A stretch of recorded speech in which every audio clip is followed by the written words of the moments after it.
وما أرسلناك إلا رحمة للعالمين. Bismillahirrahmanirrahim. Assalamualaikum warahmatullahi wabarakatuh.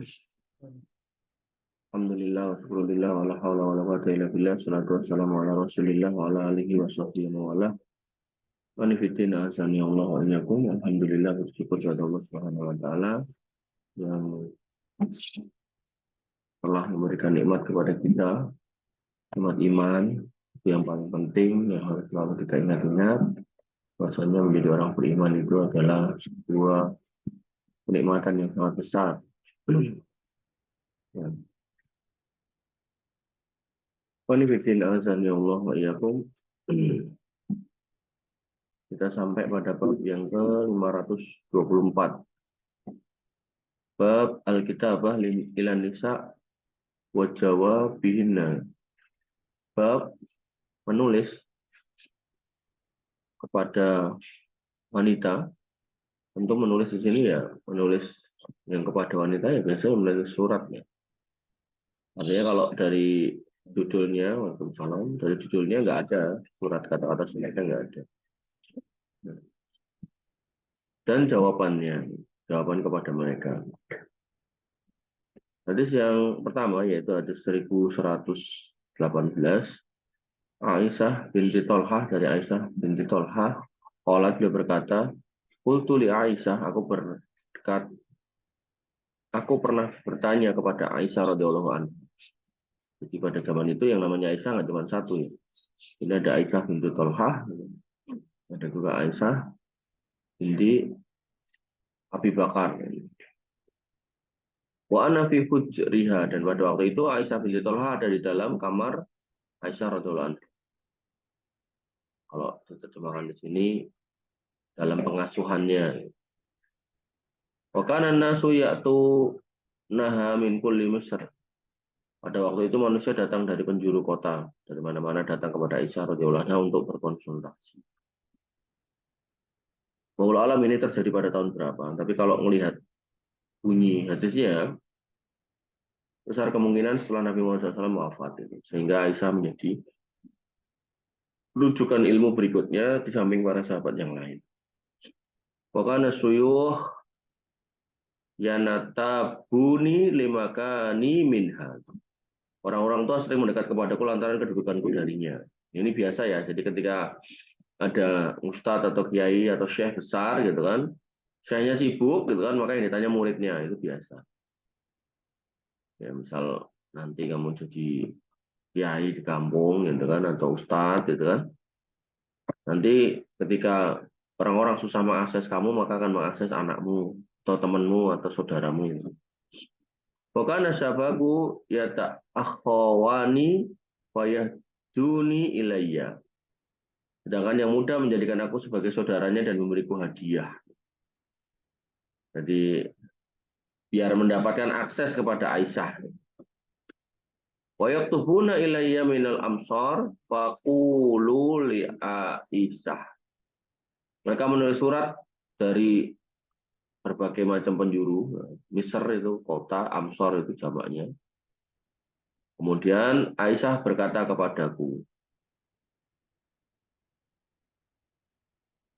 ya khalah gitu, wahai anakku, ada kitabu fulan wa hadaituhu. Bukan hadaituhu, wa hadiyatuhu. Ini adalah surat si fulan dan hadiahnya. Fataqulu li Aisyah,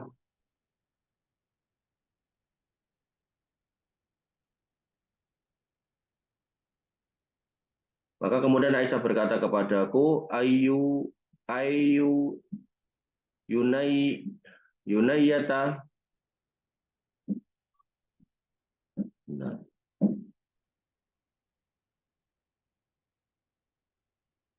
Aku kemudian berkata kepada Aisyah, ini terjemahnya nggak sesuai ya.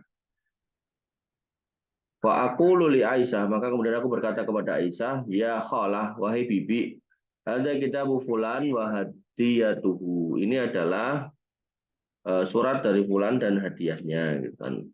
Kemudian Wataqulu li Aisyah, kemudian Aisyah radhiyallahu anha berkata kepadaku, Aisyah bin Thalhah, ayu yunayyata wa ajibihi wa asibihi.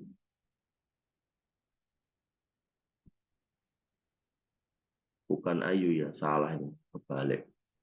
Ya bunayyata, wahai anak perempuanku. Kalau laki-laki ya bunayya, ini ya peranan perempuan. Ya bunayyata fa ajibihi wa asibihi. Maka jawablah dan balaslah hadiahnya. Nah, ini adab juga. Maksudnya kalau ada surat dibalas, kalau kemudian ada hadiah juga dibalas. Fa in lam yakun indaki sawabun a'taituka. Ya, jika kamu nggak punya hadiah maka aku akan beri. Artinya kalau kamu nggak bisa untuk membalas karena nggak punya, nanti ngomong aja nanti tak kasih. Faqalat, maka kemudian Aisyah binti Thalhah berkata, "Waktu ini Aisyah radhiyallahu anha pun betul-betul memberikan hadiah itu kepadaku." Wanifidina azani Allah wa iyyakum. Jadi berdasarkan hadis ini ya dari judulnya bahwasanya ketika ada surat kepada wanita dan jawaban mereka, judulnya kan begitu. Maka dalam hal ini Aisyah radhiyallahu anha itu mendapatkan surat dan mendapatkan hadiah gitu kan. Maka hadiahnya ini boleh diterima. Kenapa? Karena Aisyah radhiyallahu anha bukan pekerja dari siapapun.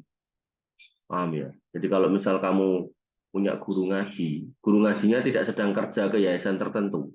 Benar-benar guru ngaji yang kamu undang datang ke tempatmu atau kamu datang ke tempat beliau, kamu ngasih hadiah boleh.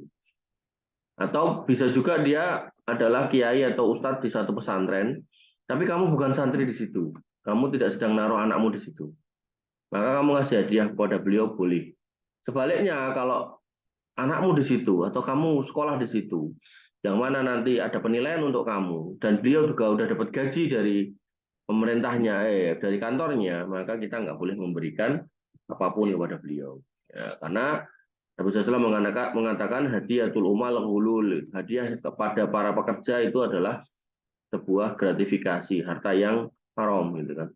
Ya, maka kalian nanti kalau jadi guru pastikan kamu dapat nggak dari mana? Dari yayasan, dari sekolahan. Kalau nggak dapat, ya ngomong sama yayasannya. Karena kita ngajar di tempat itu atas izin yayasan itu.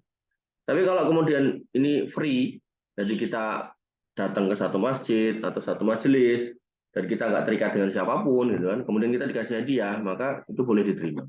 Ya, sebagaimana yang dilakukan oleh Aisyah radhiyallahu anha. Jadi orang dari mana-mana datang ngasih hadiah. Begitu kesusahan ngakses Aisyah, dia ngakses Aisyah binti Thalhah, gitu kan. Nah, Aisyah binti Thalhah lapor kepada Aisyah radhiyallahu anha. Aisyah radhiyallahu anha memerintahkan balas suratnya dan hadiahnya juga dibalas lagi. Dan ini sesuai dengan kebudayaan atau kebiasaan kita orang Jawa khususnya.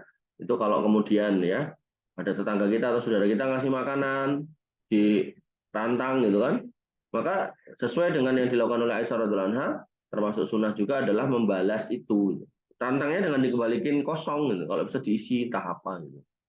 Ya. Kasih rantangnya bagus itu kan, rantang bagus malah nggak dibalikin saat rantang-rantangnya. Ini sebuah sikap yang salah gitu. Ya. Maka membalas surat itu diperbolehkan dengan catatan sekali lagi sebagaimana yang pernah saya jelaskan kemarin, tidak ada fitnah di antara dua belah pihak. Ini kan surat konsultasi agama, mungkin tentang hukum apa gitu. Tapi kalau isinya adalah surat cinta, maka nggak usah dibalas. Atau kalaupun mau balas dengan balasan yang singkat, yaitu udah nggak usah surat-suratan, langsung datang temui orang tua saya atau wali saya, si Fulan bin Fulan, rumahnya di sini. Saya pasrahkan ya, keputusannya kepada beliau, gitu kan. Kalau memang kamu serius. Kira-kira seperti itu. Ini bab 524. Kurang lebihnya saya mohon maaf, semoga bermanfaat. Alhamdulillah, subhanakallahumma bihamdika asyhadu an la ilaha illa anta astaghfiruka wa atubu ilaik. Assalamualaikum warahmatullahi wabarakatuh.